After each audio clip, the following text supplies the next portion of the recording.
Pourquoi avez-vous émigré au Canada? En 1975, quand la guerre du Vietnam a fini, les communistes ont gagné et ils ont contrôlé tout le pays. Donc, je suis parti, je suis sorti du pays. C'était le 30 avril 1975. On était parti en bateau et puis après quelques jours en mer, on était recueillis par les Américains qui nous ont amenés en Philippines.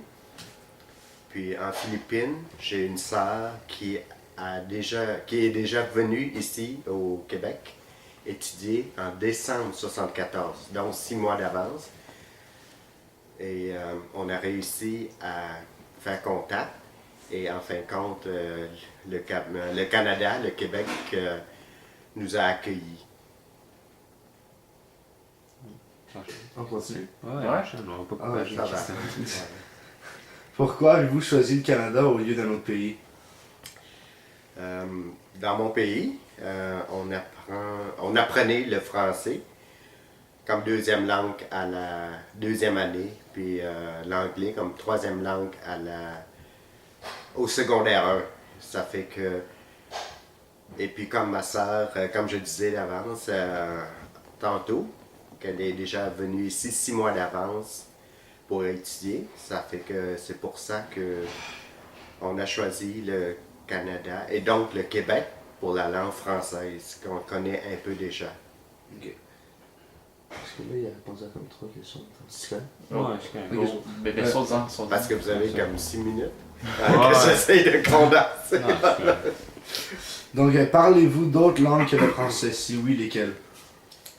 C'est ça, c'est le vietnamien, ma langue maternelle, le français et l'anglais. Et je connais un petit peu quelques mots en espagnol, en italien, une communauté que je travaille avec. Et puis quelques mots en chinois aussi. Parlez-vous d'autres langues? Non. Avez-vous eu une intégration facile? En arrivant ici à 14 ans, je dirais que c'est quand même difficile. C'est la période de l'adolescence. Du jour au lendemain, j'ai dû quitter mon pays, mes amis. J'arrive dans un nouveau pays avec un climat qui est très différent, avec les mœurs et les coutumes qui sont complètement différents. Donc, c'est quand même difficile comment comme m'identifier, les questions existentielles, comme vous le faites toutes, comme on fait tout à cette période-là de la vie.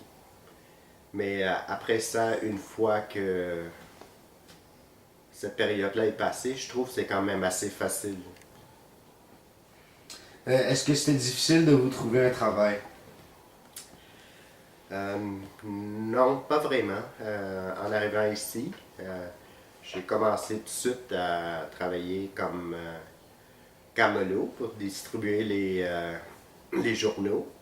Et puis après ça, pendant les études secondaires, les fins de semaine, je travaillais comme plongeur, boss-boy dans un restaurant. Les étés, j'ai travaillé à la ronde.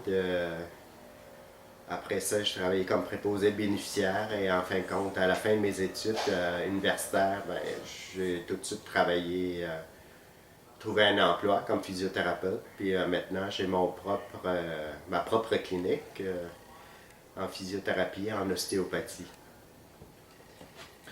Avez-vous été victime de racisme au cours de votre intégration? Le racisme, pour moi, c'est beaucoup plus une question non, de manque de communication, de manque de compréhension entre les différentes cultures.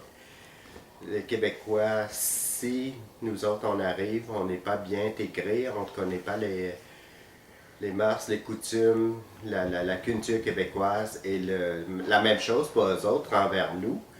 C'est sûr qu'on va tomber dans les préjugés, on va tomber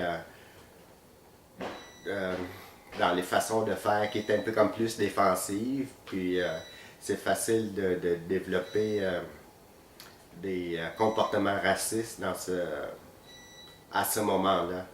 Ça fait que je pense tout est d'abord une question de respect, de communication, de compréhension entre les ethnies, les peuples. Êtes-vous victime de racisme aujourd'hui? Aujourd'hui, dans la vie de tous les jours, non.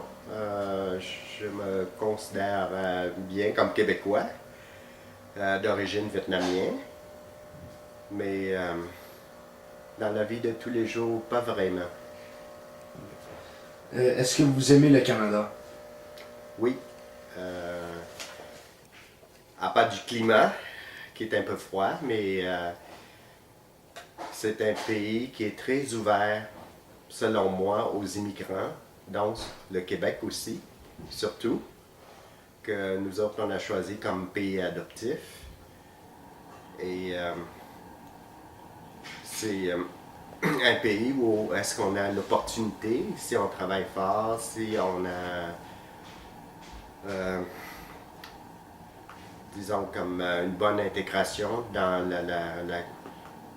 la communauté, la culture du pays, on a des chances d'avancer dans la vie.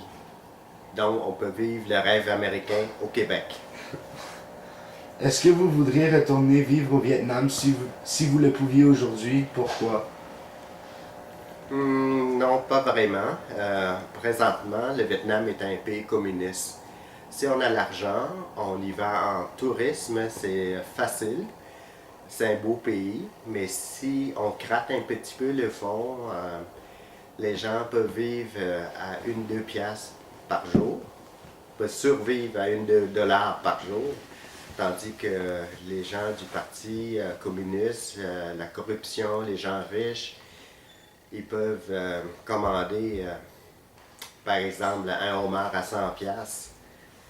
Ou quand j'étais retourné avec mes enfants au Vietnam pour les montrer c'est quoi mon pays d'origine, j'ai vu plus de Rolls-Royce, de Bentley, des voitures de luxe, même à Montréal ici. Ça fait qu'il y a beaucoup d'iniquité et surtout il n'y a pas de démocratie et il n'y a pas de droits humains.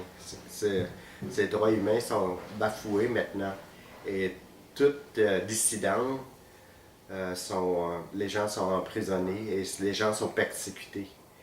Donc, en tant que Vietnamiens, dans notre communauté, on essaie de lutter et puis de promouvoir un changement vers la démocratie dans notre pays d'origine. Ça fait que pour le moment, non, je ne pourrai pas retourner vivre au Vietnam, malheureusement. Merci beaucoup. Merci, ça fait plaisir. Bonne chance. Merci. Merci.